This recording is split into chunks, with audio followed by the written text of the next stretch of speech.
2 meses antes de se matar, o antropólogo mencionou em suas cartas questões familiares que obrigavam a interromper o trabalho com os índios e voltar aos Estados Unidos.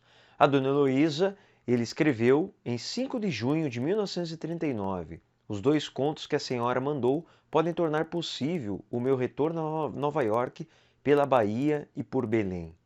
Por mais que quisesse voltar ao Rio de Janeiro, questões familiares exigem a minha presença nos Estados Unidos.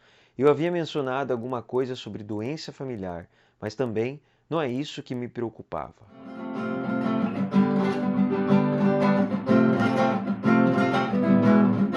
Beleza, galera? Eu sou o professor Carlos, este é o canal Prof. Carlos Muchachos. Sejam todos bem-vindos, sejam todos bem-vindos.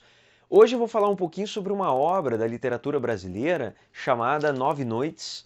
É do escritor brasileiro Bernardo Carvalho. Opa, o papelzinho está na frente aqui. Bernardo Carvalho, que escreveu Nove Noites. Então é uma obra que é brasileira, mas assim, o seu protagonista, ele é um estadunidense, um antropólogo, que cometeu suicídio em 1939. Alguém vai falar, nossa, o professor já deu spoiler aí, o prof. Carlos Muchacho já está dando spoiler desde o começo da obra. Eu digo, não, galera, isso aqui desde o começo, inclusive aqui nessa parte de trás fala disso, no início da obra já fala sobre suicídio, porque ele ficou muito famoso lá no final da década de 30, começo de 40, 1939, 1940, 41. Depois essa história desapareceu, ninguém mais falava sobre ela, e ela retornou a se falar sobre ela com a publicação desse livro. Então, vou falar um pouquinho sobre isso hoje. É uma resenha da obra Nove Noites. Essa obra está no vestibular da Universidade Federal do Paraná, entre outros vestibulares. Já caiu na FUVEST, já caiu em alguns outros vestibulares do país. Então, vamos entender um pouquinho sobre o que se trata essa obra aqui. Mas antes de tudo, se você ainda não me segue, clique aqui no botão vermelho e ativa o sininho. Se você gostar desse vídeo, dá uma curtida. Se quiser fazer comentários, críticas, perguntas com relação à obra, se você já leu, comenta para mim. Se tem alguma informação importante que eu não tenha falado, alguma parte aí que você acha que é fundamental, tanto para quem vai fazer um vestibular ou então para compreender a história como um todo, deixa aqui para mim, mesmo porque é uma resenha, algo não tão longo para o vídeo não ficar cansativo demais, mas alguns pontos importantes pensando naquilo que pode vir a cair num vestibular, no caso agora específico, próximo que a gente vai ter no país, pelo menos agora, né, de 2023 para 2024, é o da Universidade Federal do Paraná. Mas vamos lá, vamos entender um pouquinho sobre essa obra.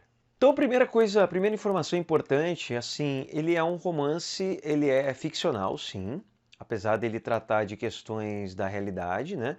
A partir de cartas, algumas coisas que eu vou mencionar aqui, que se trata lá de 1939, daquele período, algumas cartas de algo que foi escrito, foi dito naquele período, mas também agora do período de 2002, 2003, início do século XXI, quando o escritor começou a compor essa obra. Então, assim, ele é um romance porque é uma narrativa escrita em prosa, ele é longo, né, que nem um conto, senão seria uma narrativa curta. Existem 2 narradores, isso é importante a gente saber. Existe um narrador que é o Manuel Perna, que a obra já inicia, né, já começa com uma parte assim de um documento, de uma carta que ele tinha escrito, algo que estava dizendo relacionado a essa obra, sobre essa história do antropólogo estadunidense, e também a parte do próprio narrador, que é o Bernardo Carvalho. Mas mesmo assim, em alguns trechos, em alguns momentos, tem trechos de cartas, trechos de relatos de cartas, que a própria pessoa que se suicidou, que é o Buell Quine, faz algumas cartas. Ele manda uma carta para uma professora, manda carta lá para o cunhado, manda carta para outras pessoas que ele conhece, inclusive para um delegado. Para que ele manda todas essas cartas? O principal motivo é, como ele vivia no Brasil, é um antropólogo estadunidense que veio ao Brasil e aos 27 anos ele comete suicídio, ele não queria que ninguém imaginasse que ele pudesse ter sido assassinado. Então, assim, para que não pensasse que alguns integrantes dos povos indígenas, o qual ele conviveu, tivesse matado ele, alguma outra pessoa que ele convivia, não necessariamente que faça parte dos povos indígenas, ele faz essas cartas para ficar claro, para que ninguém fosse incriminado e que todo mundo tivesse certeza que foi um suicídio mesmo. Então não esperem que essa narrativa vai ter um tempo cronológico, um tempo comum, como a gente está acostumado na maior parte dos romances. Lembra quando a gente lia lá os romances do Machado de Assis, que tinha os flashbacks? E o que acontecia? Tinha o tempo cronológico, que começa passado, presente e futuro, muitas vezes, às vezes não, né? Passado e presente. Mas existe o tempo psicológico, aquilo que está na cabeça dos personagens, aquilo que está pensando sobre. Ou então quando traz fatos do passado, vem para o presente, volta para o passado e assim por diante. Essa obra, é bem importante a gente pensar nisso, que o vestibular pode vir a cobrar algo relacionado a isso. Tipo, essa questão do tempo. A obra começa então com o Manuel Perna, né, que era o melhor amigo do antropólogo. Ela se passa lá em 1939, né, lá no finalzinho da década de 30. Em alguns momentos, ela interrompe e ela vem para o começo do século XXI, que seria o próprio narrador, o autor do livro, Bernardo Carvalho, que ele está contando a história, que ele está a partir dos relatos. Agora, uma coisa importante a pensar. Por que o autor escreveu esse livro? Aconteceu o seguinte, o primeiro momento, 62 anos depois do Boel Quai cometer suicídio, ele se deparou, o autor desse livro se deparou com essa história, ficou intrigado, né? Um antropólogo no Brasil, final da década de 30, cometeu suicídio, o que deve ter acontecido, se deparou com essa ideia, achou curioso, beleza, mas não foi muito atrás dela, pelo menos naquele momento. Aí a gente pensa assim, por que esse antropólogo estadunidense estava no Brasil? Tinha um período no Brasil, ali, Estado Novo, né? Estado Novo começou ali em 1937, que foi na época do golpe do Getúlio Vargas, e ele vai até 1945, que é quando, né, inclusive, final da Segunda Guerra Mundial, foi quando o Getúlio foi deposto. Então, assim, esse é o período do Estado Novo. A história, ela se passa em 1939. Esse período do Estado Novo, viam muitas pessoas, inclusive antropólogos, que vinham ao Brasil, dos Estados Unidos, de outros países, para estudar com relação ali aos povos indígenas, estudar algumas questões ali relacionadas a alguns povos tradicionais, povos originários do Brasil, e mais especificamente com relação aos povos indígenas. O Boal Quai, ele era um antropólogo que veio ao Brasil na região do Maranhão, né, ali no estado do Maranhão. Ele ficou a maior parte dessa parte dos seus estudos, convivendo com esses povos, na cidade de Carolina. Inclusive, o suicídio cometido foi no trajeto que ele estava indo em direção a Carolina. Por que a obra se chama Nove Noites? O Manuel Perna, que era o melhor amigo do Boal Quai, do antropólogo, eles viviam juntos ali, pelo menos por um período, tiveram 9 noites que eles conviveram direto. Então, assim, foram 9 noites que o Manuel Perna estava junto com o Boal Quai e ele escreveu, falou sobre isso, que na época do suicídio, que ele percebia que ele estava muito isolado, muito triste, já percebia que ele não estava muito bem, né? Pelo menos o seu comportamento com relação ali aos povos indígenas, até mesmo com os seus familiares, com outras pessoas, ele estava muito acanhado, muito reservado. Um outro ponto muito importante que pode vir a cair no vestibular é a questão do costume dos povos indígenas, da maneira dos indígenas serem.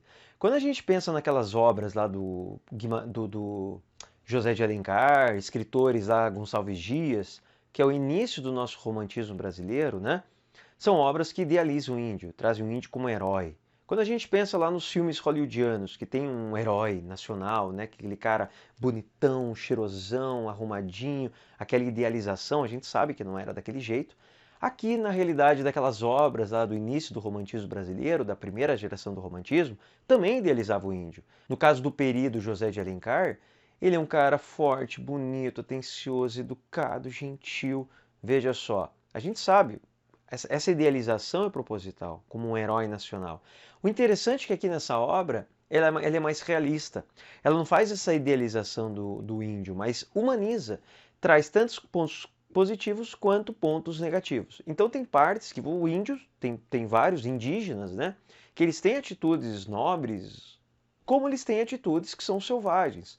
Tem momentos que eles são educados, gentis, tem momentos que eles são agressivos e violentos. Então humaniza. Isso é algo bem interessante, que isso pode estar no vestibular, essa questão de trazer essa relação mais humana, né? E outra questão muito importante, que essa questão da linguagem, né, de tem trechos de cartas. Essas cartas, algumas estão escritas em primeira pessoa, algumas em terceira pessoa. Primeira pessoa, quando o narrador ali ele se coloca, né, o narrador onipresente, quando ele está presente na história. Agora, quando ela é carta em terceira pessoa, que é o narrador que ele estava de fora, né, onisciente, está onisciente a história, e aí, claro, que é uma outra questão. Por que o Bernardo Carvalho escreveu essa história? 62 anos depois, o escritor soube dessa história. Viu ali alguns cartazes, leu essa história, ficou intrigado, achou interessante, chamou atenção, mas tudo bem. O que fez mesmo ele escrever esse romance foi porque anos depois ele estava no hospital, junto com o pai, e tinha um outro senhor no mesmo quarto. Esse senhor que estava no mesmo quarto, quando o Bernardo Carvalho estava saindo ali depois de estar cuidando do seu pai, estar ali conversando com seu pai que estava muito doente, né? Estava quase na beira da morte. Esse homem olhou para ele e chamou ele de Buan Quai, chamou o Bernardo Carvalho. E na hora ele pensou, ele lembrou daquela história e ele já tinha ficado intrigado com aquela história, ele já gostava de escrever, já era escritor, já tinha alguns relatos escritos, algumas coisas. Falou, vou escrever essa obra. O que ele fez? Começou a investigar. Começou a procurar as pessoas que o Buell Quine tinha escrito as cartas, né, para que dissesse lá naquelas cartas lá que diziam, que ele dizia que ele não tinha sido assassinado, que ele tinha cometido suicídio. Ele começou atrás dessas pessoas para pegar relatos, para descobrir do que se tratava essas cartas. Começou a buscar essas personagens, essas pessoas reais, né, que conviveram com o Buell Quine. Inclusive, ele foi ao Maranhão, foi à região, né, para conseguir descobrir entre esses povos indígenas se tinha algum vestígio, se tinha algum relato, se tinha algo, para que ele pudesse compor e produzir esse romance, mesmo que fosse um romance que misturasse essa questão da realidade e da ficção. Vencedor do Prêmio Literatura da Biblioteca Nacional de Portugal, Telecom, Nove Noites mistura fatos da vida do antropólogo norte-americano, vou fazer um parênteses, estadunidense, Buell Quine, que viveu entre os índios Krahô, no Tocantins, e se matou em 1939, aos 27 anos. Com elucubrações do narrador, que 62 anos depois, ao conhecer o episódio em um artigo de jornal, passa a pesquisar obsessivamente a vida do americano. A história é dividida em dois tempos. Há o relato de vivência de Quine entre os índios e a investigação do narrador em busca de pistas que expliquem a morte do antropólogo. Por meio da história de Buell Quine, Bernardo Carvalho revela as contradições e os desejos de um homem sozinho numa terra estranha, confrontando com seus próprios limites e com a alteridade mais absoluta. Outra questão interessante da obra é essa convivência entre o homem branco e os povos indígenas. Imagine você vivendo aí numa cidade grande ou numa cidade pequena que seja, mas você não está acostumado com essa cultura completamente diferente. E principalmente se você sai lá de um país, imagine 1939, você é um antropólogo, você tem apenas 27 anos, 26 para 27, vai para um outro país, no meio da floresta, viver com os povos indígenas para que você consiga compreender aquela realidade. E é interessante algumas cartas aqui da obra, alguns relatos, que algumas dessas pessoas que o Buell Quine havia escrito essas cartas, alguns desses, os amigos antropólogos, aqueles que trabalharam com ele, estavam estudando essa parte etnográfica, né, da região e tal, que eles viviam ali naqueles povos. Você imagina, tinha hora que eles chegavam e encontravam pessoas nuas. Tinha horas que chegavam e encontravam pessoas que às vezes tinham relacionamentos que não necessariamente eram pessoas que tinham um relacionamento amoroso e às vezes não se parecia que tinha, mas de repente estava. De repente sabia de histórias ali de mulheres que queriam tirar toda a roupa ali do cara e pintar ele quase com alguma semente, por urucum ou alguma outra semente que pudesse deixar a pele toda pintada, toda desenhada. Ou então às vezes tinha um comportamento que para eles antropólogos seria algo muito agressivo, muito violento, mas para os povos indígenas era normal. E vice-versa.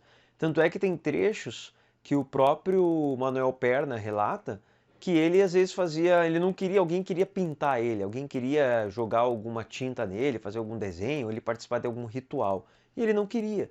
E ele sentia que como se ele estivesse causando alguma ofensa àqueles povos indígenas. Então é interessante a gente pensar que não é uma questão de certo e errado, mas uma questão da dificuldade muitas vezes a gente tem de conseguir compreender uma outra visão de mundo completamente diferente. E o legal de você ler obras como essa, e claro, não se compara se você puder viver numa cultura completamente diferente da sua. Não é todo mundo que pode e também não é todo mundo que consegue. Mas pensando, se a gente pode ler esses livros, a gente consegue pelo menos imaginar um pouquinho dessa relação, dessa quebra de expectativa, dessa quebra de tabu, inclusive, com relação a muitos preconceitos que a gente tem. E é interessante, não é a ideia de você achar que eles estão certos por ter uma cultura diferente da sua, mas é interessante a gente pensar que é um outro ponto de vista, uma outra forma de enxergar a realidade.